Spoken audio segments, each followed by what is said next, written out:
Hello, and welcome to Envelope to Expiration, a podcast by Pack Up and Go. I'm your host, Carl, and I'm so very excited to be joining you all for yet another episode. I am joined today by two members of Pack Up and Go's flight crew, Cindy and Jeremy. They are here to talk about a wide variety of things, including their latest adventure with Pack Up and Go. But without further ado, I'll allow them to introduce themselves really quickly. Cindy and Jeremy, welcome to the show. How are you guys doing today? Hi, doing well. How are you? I am fantastic this lovely evening here in Austin. So, would you guys just mind opening up by telling me about what you actually did with Pack Up and Go, and also a little bit about yourselves as individuals as well? Okay, so we're Cindy and Jeremy behind Plain and Simple Living. We recently took a surprise vacation with Pack Up and Go. It was a road trip where we ended up going to Savannah, Georgia, and we had no idea we were going there. The anticipation was crazy. Every day we were like, oh my gosh, where are we going to go? We had like a little guessing game on, do you think we're going to go here? Do you think we go here? But the whole experience was amazing. They did a very good job planning our trip. And I mean, we love traveling, so it was right up our alley. So, I know you guys mentioned it was, the anticipation and the feeling was wild. Have you guys ever done anything similar to this? And also, why did you decide to sign up for a surprise travel experience, right? Because it is kind of nerve-wracking going through the entire process. We've never had an experience like this. It's one of a kind. I think it was the first time that I've heard of a company doing this, and we were so excited to be able to experience it. Kind of like a whole different experience than what we've done. Like we travel, right? But we have never been surprised, to go to a destination. And it's so nice with Pack Up and Go that they usually send you to a place that you've never been. So it's somewhere we had never been. We were super like excited, nervous at the same time. But it ended up being wonderful. We loved it. Now, I'll be honest with you. Before I started extensively traveling, I had not been very familiar with Savannah, Georgia, nor its location in the continental U.S. So, what was it like exploring Savannah? Was it everything you imagined it would be? And what was maybe one thing that you did? You were like, "Wow, I didn't know I could do this here," and I'm glad that I actually had the chance to do it as well.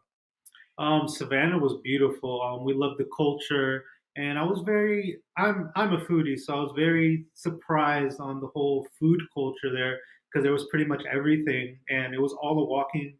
You could walk at any distance. It was best that you parked your car and just walk because you could go anywhere. Yeah, we loved how walkable it was, and it was definitely on our bucket list. We had just never been there, so it ended up working out completely, and we absolutely fell in love with it. It's a very haunted city. So Pack Up and Go did like a haunted tour for us, which honestly is not something we would have signed up for if we were planning it ourselves, but it was one of our favorite activities. Thank you so much. And I'm so glad you had an amazing experience in Yeah. Savannah, Georgia. I myself am a travel planner with Pack Up and Go. So I plan trips for people and I rarely get to, talk to them after they go on their trip other than like the survey that they fill out once they get back. But it's just so great to hear that you enjoyed it. I haven't been on one myself. I do want to take one day. Yes, you Maybe have to. I think it'll be fun. It's like, oh, I wonder where they would send me because I kind of know where I think they might, but still, I don't know. You And the never know. surprise is just everything. So I'm really Yes. excited about that. So Mhm. tell me about plain and simple living, right? What exactly is it? How did you get started? And what are you looking to do with it? So we're a couple and we like to travel. We're Hispanic. And we've kind of both loved to travel. Even before meeting each other, we always liked exploring new places and kind of don't like staying at home and, just visiting the same places. So we started actually like traveling once we became friends. And then we were like, hey, we should totally start documenting this because our friends and family were always seeing where we were and asking us for like recommendations. So we kind of got the idea of like we should definitely start documenting this. So when we first met, we would take like spontaneous trips to New York because we're originally Mm, from Maryland. So New okay. York was about what, a 4 hour drive. Hmm. And then once we started dating, we went to Miami. Then we wanted to just basically travel to all the states because I've always had a love of traveling, even since I was younger. Because my mom would literally just be like, "Hey, pack up, let's go." all the time. Yeah, see, I know I do it all the time. You were like that. That was not a plan or something. No, like she would literally be like me and my brother. We would be sleeping. She'd knock on the door, be like, "All right, let's go." And we'd be like, "What's going on?" And then we'd get in the car, and then we'd be driving to the beach. And I'm like, "Oh." And like I've always had that mentality of sometimes she doesn't like it. I always have the mentality of let's just go, let's wing it. I'm the planner in all She's a this. planner. I'm the wing type of guy. Yeah, so we kind of try to balance each other out there. And Plain and Simple Living is a travel blog, yes? Correct. Yes. So we started really posting during the pandemic. So it started out when we moved to North Carolina in 2020. It started out mainly with local things because no one was traveling. You know, the pandemic, everything was shut down. So we started exploring local areas, a lot of outdoor areas that were open at that time. And then slowly, once we were able to travel again, and we were also posting places that we had traveled to in the past. Mhm. So then once we moved here, it was a lot of North Carolina stuff until we were able to like travel a little bit more and then finally do our first international trip together. And that's kind of how it started. That's amazing. And you know, it makes complete sense because I lived in Taiwan for 11 years before moving back to America. And Well, it was the same thing. It was like, hey, everyone's asking, how'd you get to Taiwan? What are you doing there? All these things look so cool. How did you do it? Is it expensive? I'm like, yeah, but no at the same time. And I'm not gonna lie, I am not the best writer. I write a lot, but I don't see myself as, ooh, let me go write a, you know, it wasn't my niche. My niche was talking. I like to talk. So I was like, you know what? Let me just put this on the podcast. Hopefully people listen to it, they enjoy it, and also they learn from it. And that's really what I wanted to do. I wanted to kind of give back to my community and also share the stories and things that I was going through in a way that felt most comfortable to me. But it was challenging at times. And with that, what is like one of the biggest lessons you've learned since becoming travel bloggers yourselves? A big lesson I've learned is that everything doesn't go as planned, Mm, especially with traveling. Let's say there could be weather inclements or anything, and you don't want to let that affect your whole trip. yeah. One Don't mhm. let one little thing affect your whole experience because you never know that one bad thing can actually open the doors to something that you didn't even expect. hmm Yeah, I agree. For me, I would say that a lesson I've learned is that you should experience things for yourself.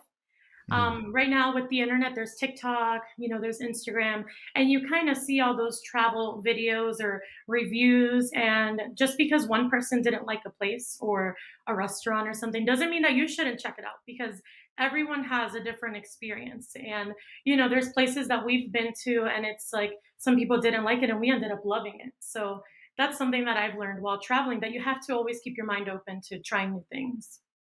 And who handles? I'm struggling to find the word conflict or surprise moments while traveling. I don't want to say the best, but who's like the go-to person when something like that comes up? When it's like, oh, flight's delayed and flights are changed, we're gonna miss this reservation. Who jumps in and it's like, you know what?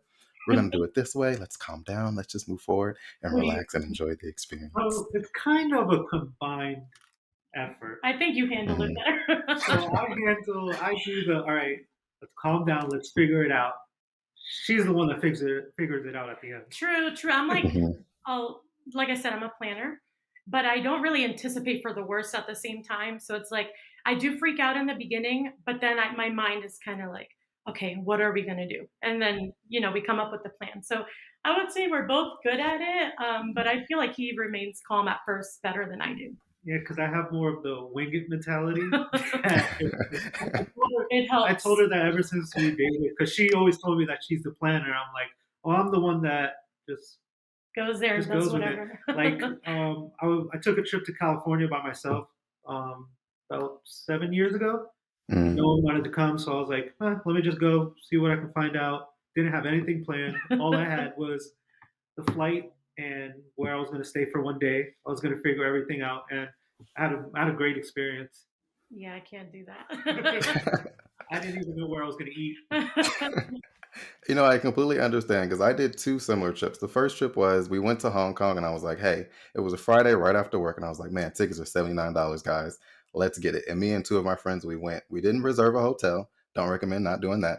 We No. did not have any type of itinerary or anything. We ended up sleeping in McDonald's for 4 hours. Again, but it was an amazing, there's more details, but I don't want to get into it. It was an amazing experience that taught me to always have semblance or some sort of plan. But it's Okay. also okay to wing it because it was a great adventure. But I Mhm. wish I knew where I was going to sleep at night because that is important. And the Definitely. second one, I saw myself planning too much and I wanted to kind of relieve the stress. So for my Mhm. 25th birthday, I asked my friends, I said, hey, I want to go to a place. I can pick the place. I wanted some kind of control, right? But I said, I don't want to plan anything. And that was one of the most relaxing trips I ever had because they, like Pack Up and Go, kind of mapped out each part of my day, but they also took me there. And I literally didn't have to worry about anything, not eating, sleeping. And it was just an amazing experience and very calming. So it taught me to appreciate both sides, right? That Yes, wing definitely. it, fly by the seat of your pants, we'll figure it out. But also the patience that comes with planning and the knowing what you're getting yourself into. Like that's just two beautiful sides of travel that I feel like I really enjoy. Absolutely. So, like as travel bloggers, do you have any advice for people who may be interested in starting on the travel blogger path? Would you recommend it for people? And also, what do you yourselves enjoy most about it?